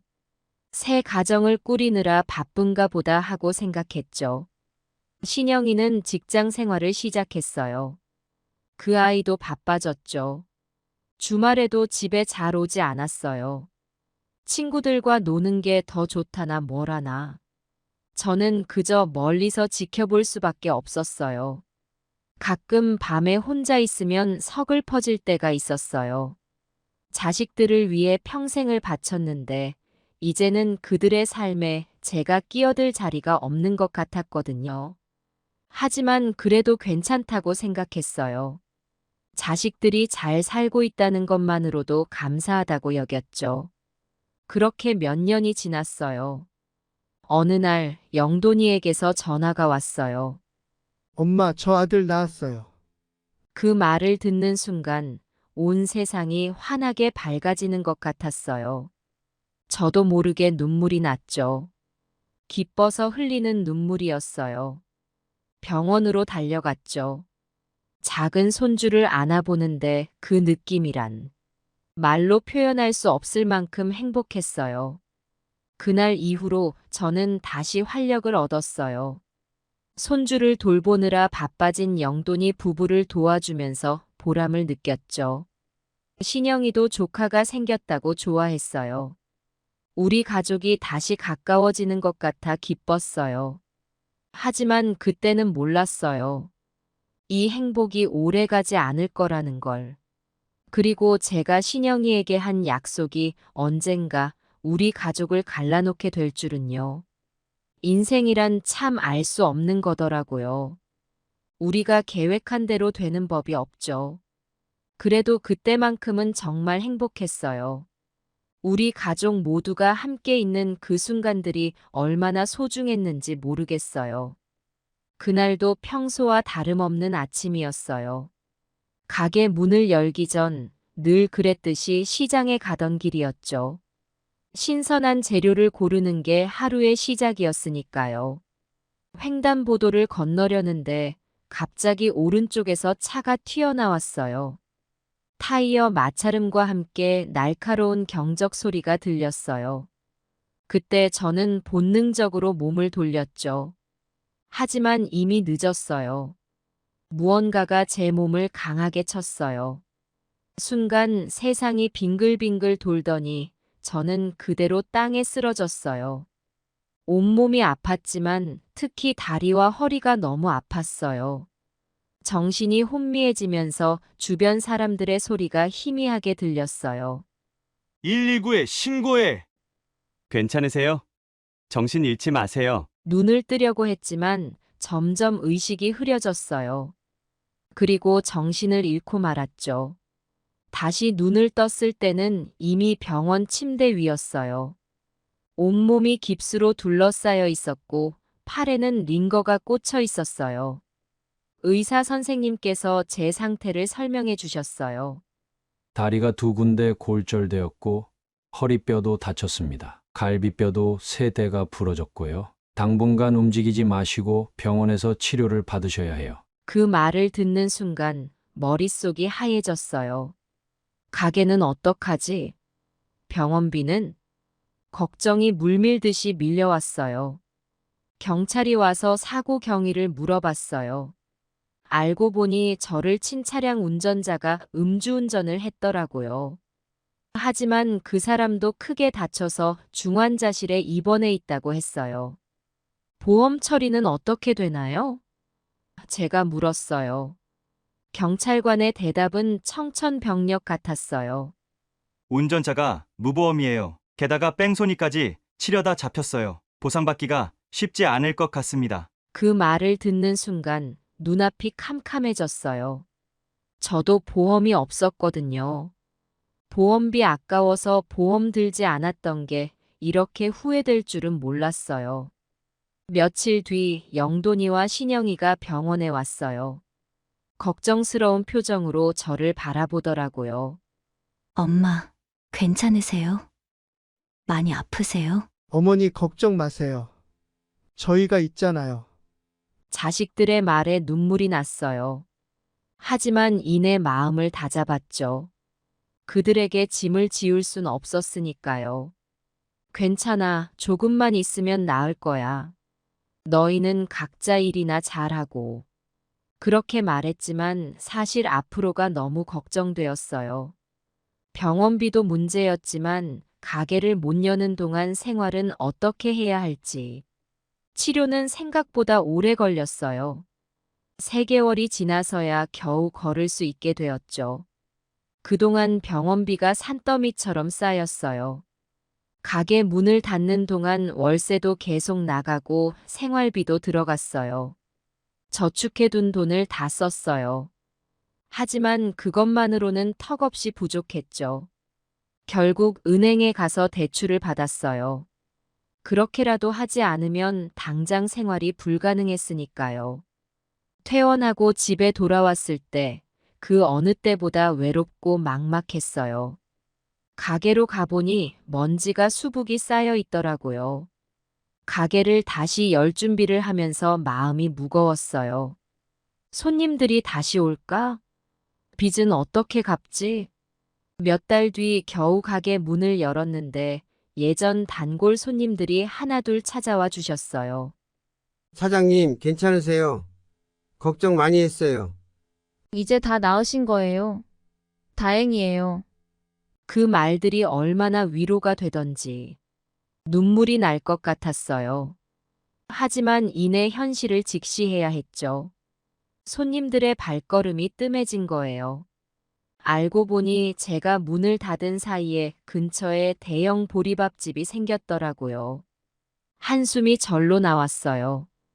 빚도 많은데 장사마저 안 되니 앞이 캄캄했죠. 자식들에게 도움을 청하고 싶었지만 차마 그럴 수가 없었어요. 그들도 각자의 삶이 있을 텐데 제가 어떻게 짐을 지울 수 있겠어요. 밤마다 걱정으로 잠을 이루지 못했어요. 낮에는 힘들게 가게를 운영하고 밤에는 빚 갚을 걱정에 시달렸죠. 그렇게 하루하루를 버텼어요. 그 무렵부터 영돈이와 연락이 뜸해지기 시작했어요. 결혼하고 나서는 바쁘다며 얼굴 보기도 힘들더라고요. 신영이도 제게 도움을 주지 않았어요. 각자 자기 삶에 바쁜가 보다 했죠. 하지만 마음 한구석이 허전하고 서운했어요. 내가 그렇게 키운 자식들인데 라는 생각이 들었죠. 처음에는 이해하려고 노력했어요. 젊은 사람들이니까 자기 삶에 충실한 게 당연하지라고 스스로를 위로했죠. 하지만 시간이 지날수록 그 위로가 공허하게 느껴졌어요. 한 번은 영돈이에게 전화를 걸었어요. 손주 얼굴이라도 보고 싶어서요. 영돈아, 엄마야. 요즘 어떻게 지내니? 아, 엄마. 죄송해요. 지금 회의 중이에요. 나중에 다시 연락드릴게요. 그렇게 전화를 끊더니 결국 다시 연락이 오지 않았어요. 며칠 뒤 다시 전화했을 때도 비슷한 일이 반복됐죠. 엄마, 지금 아기 재우는 중이에요. 나중에 연락드릴게요. 하지만 그 나중은 오지 않았어요. 신영이도 마찬가지였어요. 직장 생활한다고 바쁘다며 연락도 뜸하고 찾아오지도 않았죠. 가끔 문자로 안부를 물어올 뿐이었어요. 엄마, 잘 지내시죠? 저는 회사 일로 바빠요. 걱정 마세요. 그 짧은 문자를 받고 나면 더 외로워졌어요. 내 딸의 목소리가 듣고 싶은데 차가운 문자만 올 뿐이었으니까요.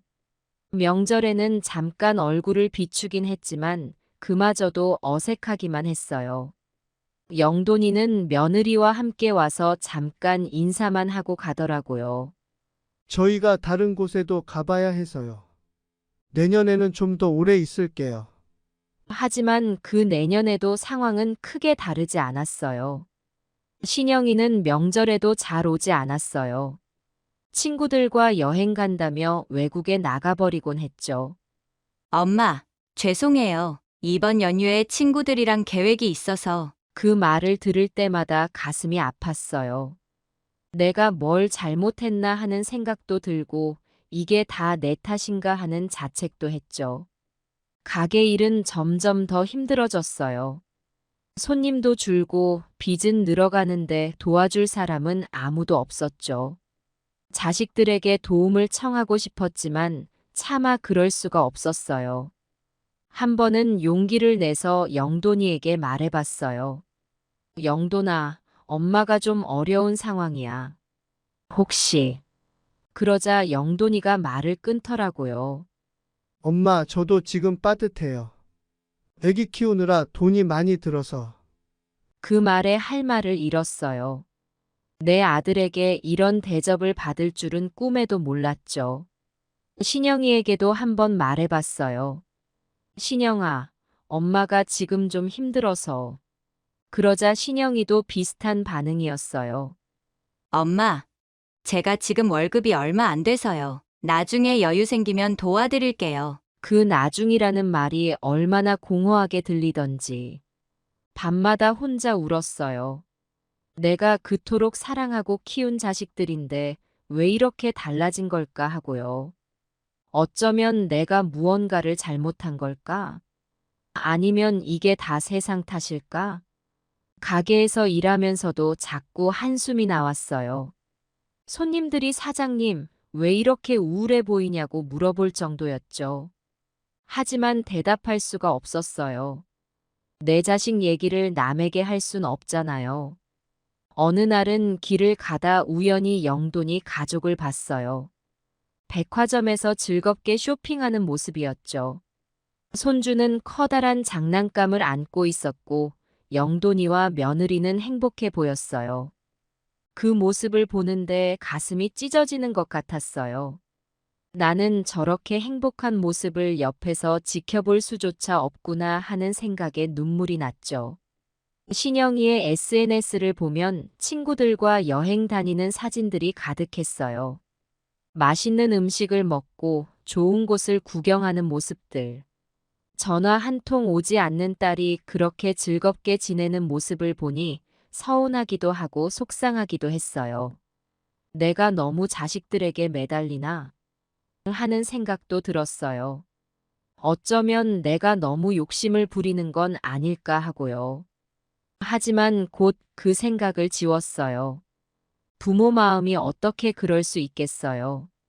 그렇게 외롭고 힘든 나날들이 이어졌어요.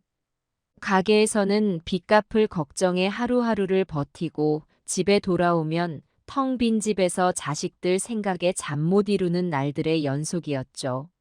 어느 날은 옛날 앨범을 꺼내봤어요. 영돈이와 신영이가 어렸을 때 찍은 사진들이었죠. 천진난만하게 웃고 있는 모습, 운동회 때 열심히 달리던 모습, 생일 때 케이크 앞에서 즐거워하던 모습. 그 사진들을 보며 또다시 눈물이 났어요. 내가 뭘 잘못했을까? 그 질문을 수없이 되뇌었지만 답을 찾을 수 없었어요. 그저 세월이 흘러 자식들이 변한 걸까? 아니면 내가 뭔가 크게 잘못한 게 있었을까? 그렇게 고민하고 괴로워하던 어느 날 신영이에게서 갑자기 전화가 왔어요. 엄마, 저 할 말이 있어요. 시간 되세요? 그래, 무슨 일이니? 저 결혼하기로 했어요. 그 말을 듣는 순간 기쁨과 놀라움이 동시에 밀려왔어요. 하지만 곧 그 기쁨은 걱정으로 바뀌었죠. 정말? 축하해, 우리 딸. 근데 갑자기 결혼은 어떻게 결심한 거야? 남자친구 있다는 얘기도 못 들었는데. 죄송해요, 엄마. 바빠서 말씀드릴 기회를 못 찾았어요. 회사 동료예요. 오래 알고 지낸 사람이에요. 그렇구나. 엄마한테 소개도 안 하고 결정해서 조금 서운하긴 하네. 미안해요, 엄마. 다음에 꼭 소개시켜 드릴게요. 잠시 침묵이 흘렀어요. 신영이가 뭔가 더 할 말이 있는 것 같았죠. 엄마, 사실 부탁드릴 게 있어요. 뭔데? 저 신혼집 때문에 그러는데요. 그 말에 가슴이 철렁 내려앉았어요. 예감이 좋지 않았거든요. 엄마, 전에 약속하셨잖아요. 제가 결혼할 때 집 사주신다고요. 순간 숨이 막히는 것 같았어요. 그 약속을 완전히 잊고 있었죠. 아니, 어쩌면 잊으려고 노력했는지도 모르겠어요. 신영아, 엄마, 기억나시죠? 오빠 결혼할 때 약속하셨잖아요. 그래, 기억나. 하지만 근데 요즘 서울 집값이 너무 비싸서 저희 둘 월급으로는 도저히 안 될 것 같아요. 엄마가 도와주실 수 있으세요? 그 순간 현실이 제 어깨를 짓눌렀어요. 지금 제 사정으로는 도저히 집을 사줄 수 없는 상황이었거든요. 사고 이후로 빚더미에 앉았는데 어떻게 집을 사줄 수 있겠어요? 신영아, 미안해. 지금은 돈이 없어서 못 사줄 것 같아. 잠시 전화기 너머로 침묵이 흘렀어요. 그리고 이내 신영이의 목소리가 들려왔죠. 엄마, 그게 무슨 말씀이세요? 오빠한테는 사주시고 저한테는 안 사주신다고요? 아니야, 그게 아니라. 차별하시는 거예요? 신영이의 목소리가 점점 높아졌어요. 아니야, 절대 그런 게 아니야. 엄마가 지금 사정이 좀 어려워서. 어려우시다고요? 그럼 오빠한테 사주신 돈은 어디서 나온 거예요? 그때는 상황이 달랐어. 지금은. 엄마, 저 오빠랑 비교하는 거 정말 싫어요. 항상 오빠만 예뻐하시는 것 같아요. 신영아, 그렇게 생각하면 안 돼. 엄마는 너희 둘 다 소중해. 그럼 왜 오빠한테만 집을 사주시고 저한텐 안 사주시는 거예요? 약속하셨잖아요. 그래, 약속했지. 하지만 지금은 정말 어려운 상황이야. 엄마가 사고 나고 나서 빚이 아주 많아졌어. 빚이 얼마인데요? 그제서야 깨달았어요. 신영이는 제가 사고 난 것도 모르고 있었던 거예요. 그동안 연락도 잘 안 하고 찾아오지도 않더니 몇 달 전에 차 사고 난 거 뺑소니였어. 가게도 한동안 못 열고 지금 빚이 많아. 엄마, 뺑소니였어요? 왜 말씀 안 하셨어요? 너희한테 걱정 끼치기 싫어서. 그리고 너희도 바빠 보여서 말 못했어. 잠시 침묵이 흘렀어요. 신영이가 한숨을 쉬는 소리가 들리더니 다시 말을 이어갔죠. 그래도 엄마, 저 정말 집이 필요해요. 대출이라도 받아서 사주세요. 약속은 약속이잖아요. 그 말에 눈물이 났어요. 내 딸이 이렇게 변했다는 게 너무 서글펐죠. 신영아, 엄마가 정말 대출을 받을 수 있다면 그렇게 하겠지만 지금은 그럴 상황이 안 돼. 왜요? 노력도 안 해보시고 그렇게 말씀하시는 거예요? 노력 안 한 게 아니야. 이미 대출도 받았고 신용도 바닥이야. 더 이상은 정말 어려워. 그럼 제 결혼은 어떡하죠? 오빠는 좋은 집에 살고 있는데 저는 전세도 못 구하게 생겼어요. 미안해, 정말 미안해. 하지만 지금은. 됐어요, 엄마. 알겠어요. 제가 알아서 할게요. 신영아. 끊을게요. 전화가 끊겼어요. 그 순간 온 세상이 무너지는 것 같았죠. 내 딸이 이렇게 변했다니. 내가 뭘 잘못했을까? 어디서부터 잘못된 걸까? 며칠 후 신영이가 집으로 찾아왔어요. 표정이 좋지 않았죠. 엄마, 다시 한번 말씀드리러 왔어요. 그래, 앉아서 얘기하자. 엄마, 정말 방법이 없으세요? 친척이나 지인한테 빌리는 것도 안 되나요? 신영아, 엄마가 안 된다고 하는 데는 이유가 있어. 지금 상황이 정말 어려워. 그럼 제 결혼은요? 저는 어떡하라고요? 결혼을 미루면 안 될까? 미루라고요?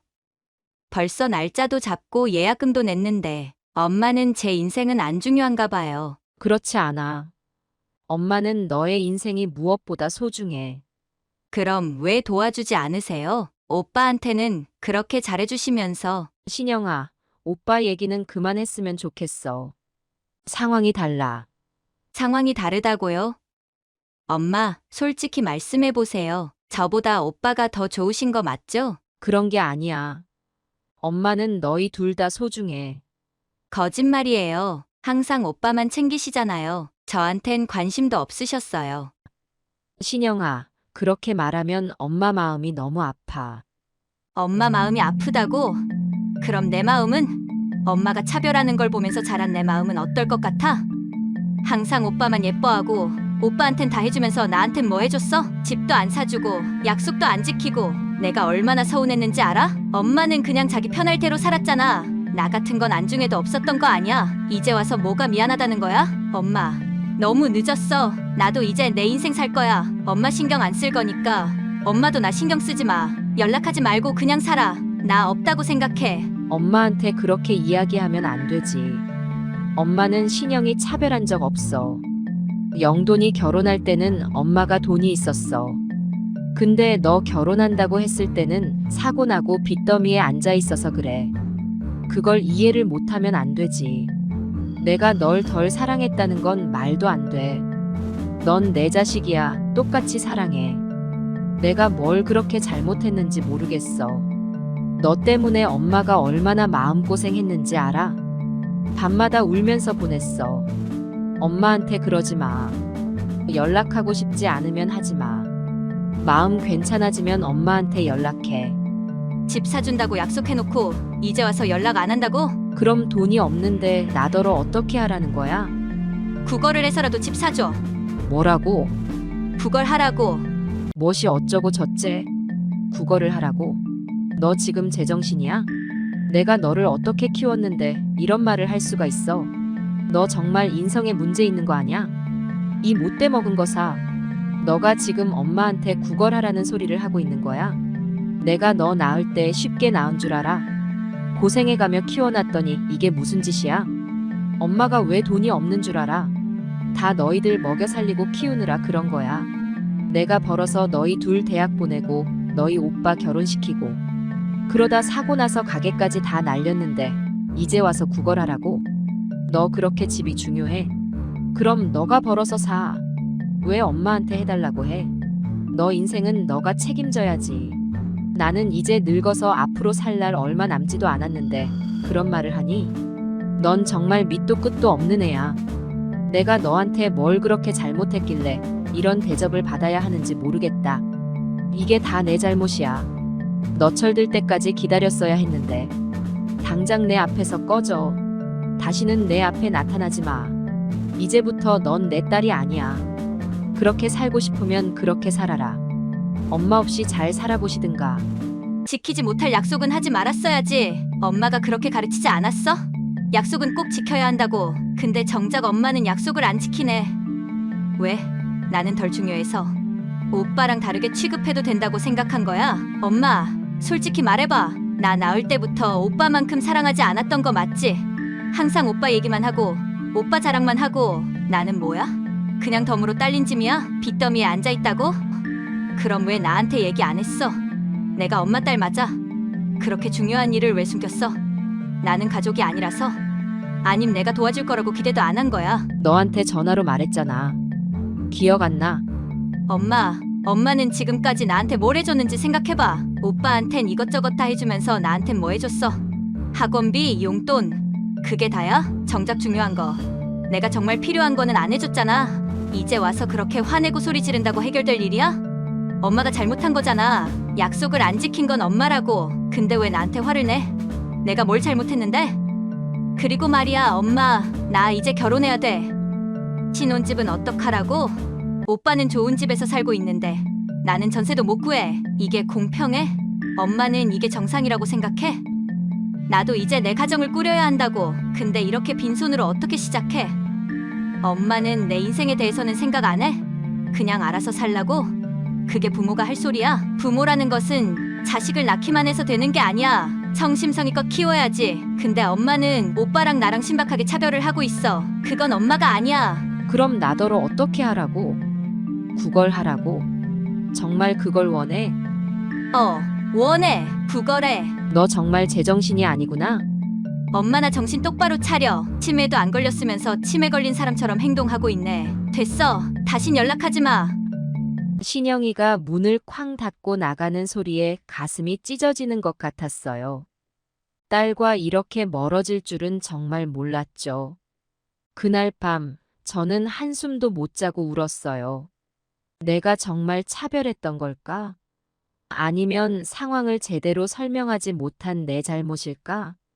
며칠이 지나고 신영이에게 다시 연락을 해봤지만 전화를 받지 않았어요. 문자도 읽지 않은 채 그대로였죠.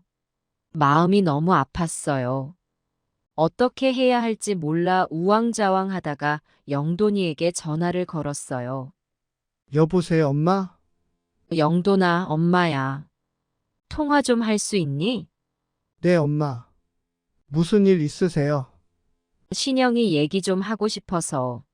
한숨을 쉬며 신영이와 있었던 일을 이야기했어요. 영돈이는 잠자코 듣더니 한참 만에 입을 열었어요. 에휴, 신영이가 너무했네요. 엄마가 얼마나 고생하셨는데 자기 얘기만 하고. 아니야, 엄마가 잘못한 거야. 약속을 지키지 못해서. 엄마, 그렇게 생각하지 마세요. 신영이가 너무 이기적이에요. 제가 한번 얘기해 볼게요. 영돈이의 말에 조금은 마음이 놓였어요. 하지만 그것도 잠시였죠. 그런데 엄마, 제가 지금 회사에서 일하는 중이라 시간이 좀 나면 다시 연락드릴게요. 그래, 바쁘구나. 알겠어. 죄송해요, 엄마. 나중에 꼭 연락드릴게요. 전화를 끊고 나니 더 허탈해졌어요. 영돈이도 결국은 자기 일이 바쁘다며 발을 뺐네요. 나중에 꼭 연락드릴게요라는 말이 공허하게 들렸어요. 그 후로 며칠이 지났지만 영돈이에게서 연락이 오지 않았어요. 제가 다시 전화를 걸어봤지만 받지 않았고 문자를 보내도 답장이 없었어요. 점점 더 외롭고 서글퍼졌어요. 내가 키운 자식들인데 이렇게 나를 외면하다니. 무엇이 잘못된 걸까요? 내가 정말 그렇게 나쁜 엄마였을까요? 밤마다 이불 속에서 혼자 울었어요. 자식들 얼굴이 떠오를 때마다 가슴이 찢어지는 것 같았죠. 이제 제게 남은 건 뭐가 있을까요? 빚더미에 앉은 가게, 멀어진 자식들, 그리고 외로움뿐이었어요. 그렇게 시간이 흘러갔어요. 자식들과의 연락은 완전히 끊겼고 저는 점점 더 외로워졌어요. 가게에 나가는 것조차 힘들어졌죠. 예전에는 손님들과 이야기를 나누며 활력을 얻었는데 이제는 그마저도 부담스러워졌어요. 사장님, 안색이 안 좋아 보이세요. 괜찮으세요? 단골 손님들이 걱정스럽게 물어볼 때마다 그저 웃으며 넘겼어요. 하지만 속으로는 울고 싶었죠. 가게 운영도 점점 더 어려워졌어요. 예전만큼 손님이 오지 않았고 식재료 값은 자꾸 올랐죠. 빚은 늘어만 갔고 매일 밤 청구서를 보며 한숨만 쉬었어요. 우울증이 깊어졌어요. 아침에 일어나는 것조차 힘들어졌죠. 가게 문을 여는 시간이 점점 늦어졌고 일찍 닫는 날도 많아졌어요. 밤에는 잠을 이루지 못하고 새벽까지 텔레비전만 보다 잠들곤 했죠. 건강도 나빠졌어요. 식사를 제대로 하지 않다 보니 체중이 많이 줄었고 어지러움도 자주 느꼈어요. 하지만 병원에 갈 엄두도 내지 못했죠. 돈이 없었으니까요. 어느 날 아침 거울을 보다가 깜짝 놀랐어요. 제 모습이 너무 초라해 보였거든요.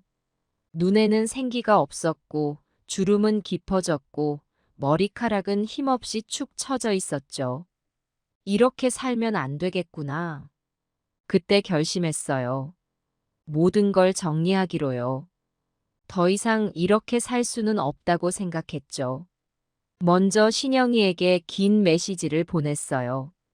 사랑하는 내 딸 신영아, 엄마가 많이 부족했구나. 너의 마음을 제대로 이해하지 못했어. 차별한 것처럼 느껴졌다면 그건 전적으로 엄마의 잘못이야. 엄마는 너와 오빠를 똑같이 사랑해. 다만 상황이 달랐을 뿐이야. 너 결혼할 때 집을 사주지 못해 정말 미안해. 엄마도 그 약속을 지키고 싶었어. 하지만 사고 이후로 모든 게 힘들어졌단다. 그걸 너에게 제대로 설명하지 못한 건 엄마의 잘못이야. 이제 엄마는 모든 걸 정리하려고 해. 가게도 팔고 새로운 삶을 시작하려고 해. 너의 용서를 바라진 않아. 다만 언젠가 너가 이 마음을 이해해 주길 바랄 뿐이야. 행복하게 살아. 엄마는 항상 너를 사랑한단다. 메시지를 보내고 나서 한동안 울었어요. 답장은 오지 않았지만 그래도 마음 한구석이 조금은 편해졌죠. 다음 날부터 가게 정리를 시작했어요. 오랜 기간 운영해온 가게를 정리하는 게 쉽지는 않았어요. 구석구석에 추억이 담겨 있었거든요. 사장님, 정말 가게 파시는 거예요? 단골 손님들이 아쉬워하며 물었어요. 네, 이제 좀 쉬어야 할 것 같아서요. 그렇게 대답하면서도 눈물이 났어요. 하지만 달리 방법이 없었죠. 가게를 팔고 받은 돈으로 빚을 갚았어요. 다행히 빚을 다 갚고 조금의 돈이 남았죠. 그 돈으로 작은 원룸을 구했어요. 이사하는 날, 텅 빈 가게를 마지막으로 둘러보았어요. 벽에 걸려있던 사진들, 손님들이 써주신 감사 편지들. 모두 추억이 되어 가슴 한구석에 남겨두었죠. 새로 이사한 원룸은 정말 작았어요. 하지만 이상하게도 마음은 편안했어요. 이제 더 이상 빚 걱정을 하지 않아도 되니까요. 침대에 누워 천장을 바라보며 생각했어요. 이제 어떻게 살아가야 할까? 앞으로의 삶이 막막하기는 했지만 한편으로는 새로운 시작에 대한 기대도 있었어요. 자식들과의 관계, 경제적인 어려움. 모든 게 해결된 건 아니지만 적어도 제 인생의 새로운 장을 열 수 있을 것 같았죠. 그날 밤 오랜만에 편안한 마음으로 잠들 수 있었어요. 내일은 어떤 날이 될까? 그런 생각을 하며 눈을 감았습니다. 그러다 어느 날 시장에 장을 보러 갔다가 우연히 옛 단골 손님을 만났어요. 김 여사님이었죠. 아이고, 사장님. 정말 오랜만이에요. 어떻게 지내셨어요? 반가운 마음에 잠시 이야기를 나누었어요. 제 안색이 좋지 않은 걸 눈치채셨는지 김 여사님이 걱정스러운 표정으로 물으셨어요. 사장님, 무슨 일 있으세요? 많이 힘들어 보이시네요. 그 말에 갑자기 눈물이 났어요. 김 여사님은 저를 조용한 찻집으로 데려가 차 한 잔을 건네주셨죠. 사장님, 혹시 절에 가보신 적 있으세요? 제가 다니는 절인데 거기 가면 마음이 편안해져요. 그렇게 해서 김 여사님과 함께 절을 찾아갔어요. 처음에는 어색했지만 차분한 분위기와 스님들의 따뜻한 미소에 조금씩 마음이 열렸죠. 그곳에서 주지 스님을 만났어요. 스님께서는 제 이야기를 끝까지 들어주셨어요. 세상살이가 힘들었군요. 하지만 그 모든 것이 지나갈 것입니다. 이곳에서 잠시 쉬어가세요. 그 말씀에 큰 위로를 받았어요. 며칠 동안 절에 머물며 명상도 하고 스님들의 법문도 들었죠. 그러면서 조금씩 마음의 평화를 찾아갔어요. 어느 날 주지 스님께서 제안하셨어요. 보살님, 여기서 함께 수행의 길을 걸어보시는 것은 어떠세요? 처음에는 망설였지만 깊이 고민한 끝에 스님이 되기로 결심했어요. 세속의 번뇌에서 벗어나 새로운 삶을 시작하고 싶었거든요. 그렇게 저는 스님이 되었어요. 머리를 깎고 회색 승복을 입으니 전과는 완전히 다른 사람이 된 것 같았죠. 하루하루 수행하며 살아가는 동안 마음이 점점 편안해졌어요. 스님이 된 후의 일상은 이전과는 완전히 달라졌어요. 매일 새벽 3시에 일어나 108배를 하며 하루를 시작합니다. 그 후 새벽 예불에 참석하고 아침 공양을 합니다. 오전에는 주로 경전 공부와 명상을 해요. 가끔 저를 찾아오는 신도들의 고민을 들어주기도 하죠. 점심 공양 후에는 절 주변 청소나 텃밭 가꾸기 같은 일을 합니다. 저녁에는 다시 예불을 드리고 밤에는 좌선을 합니다. 잠자리에 들기 전 하루를 되돌아보는 시간도 가져요. 이런 규칙적인 생활이 처음에는 힘들었지만 점차 익숙해졌어요. 마음의 평화를 찾아가는 과정에서 자연스럽게 몸과 마음이 건강해지는 것을 느낄 수 있었죠. 세속의 번뇌에서 벗어나 오롯이 나 자신과 마주하는 시간들이 참 소중하답니다. 이제 저는 저를 찾아오는 사람들에게 조언을 해주곤 해요. 제 경험을 바탕으로 그들에게 이렇게 말합니다. 세상살이가 힘들고 괴로울 때가 있습니다. 하지만 그 모든 것이 영원하지 않다는 걸 기억하세요. 좋은 일도 나쁜 일도 모두 지나갑니다. 자식을 키우면서 많은 것을 바라게 됩니다. 하지만 자식도 하나의 독립된 인격체라는 걸 인정해야 해요. 그들의 삶을 인정하고 존중해 주세요. 그렇다고 해서 부모로서의 책임을 다하지 않아도 된다는 뜻은 아닙니다. 균형이 중요해요. 자식에 대한 사랑과 기대, 그리고 그들의 독립성을 인정하는 것 사이의 균형을 찾아야 합니다. 그것이 쉽지 않다는 걸 저도 잘 알아요. 하지만 그 균형을 찾기 위해 노력하는 것이 부모의 역할이에요. 또한 자신을 사랑하는 법을 배우세요. 우리는 종종 타인을 위해 자신을 희생합니다. 특히 부모는 더 그렇죠. 하지만 자신을 돌보지 않으면 결국 아무도 돌볼 수 없게 됩니다. 물질적인 것에 너무 집착하지 마세요. 집, 차, 돈. 이런 것들이 중요하지 않다는 게 아닙니다. 하지만 이것들이 전부가 아니에요. 진정한 행복은 마음의 평화에서 옵니다. 힘든 일이 있을 때 주변에 도움을 요청하세요. 혼자 모든 걸 견디려 하지 마세요. 때로는 도움을 요청하는 것도 용기입니다. 마지막으로 용서하는 법을 배우세요. 다른 사람을 용서하는 것도 중요하지만 자신을 용서하는 것도 중요합니다. 우리는 모두 실수를 합니다. 그 실수를 인정하고 용서하고 그리고 그것으로부터 배우세요. 인생은 짧습니다. 후회와 미련의 시간을 낭비하지 마세요. 지금 이 순간을 충실히 살아가세요. 그것이 바로 행복의 비결입니다. 이렇게 조언을 하면서 저 또한 많은 것을 배웁니다. 제 과거의 실수와 아픔이 다른 사람들에게 도움이 될 수 있다는 사실에 감사함을 느껴요. 물론 아직도 가끔은 자식들 생각에 마음이 아플 때가 있어요. 하지만 이제는 그들을 이해하려 노력하고 그들의 선택을 존중하려 해요. 언젠가 그들도 제 마음을 이해해 주길 바라면서요. 이렇게 절에서의 생활을 통해 저는 새로운 삶의 의미를 찾았어요. 과거의 아픔을 받아들이고 현재에 충실하게 살아가는 법을 배웠죠. 앞으로도 이 평온한 마음을 유지하며 살아갈 거예요. 그리고 제 경험이 누군가에게 작은 도움이 될 수 있기를 바랍니다.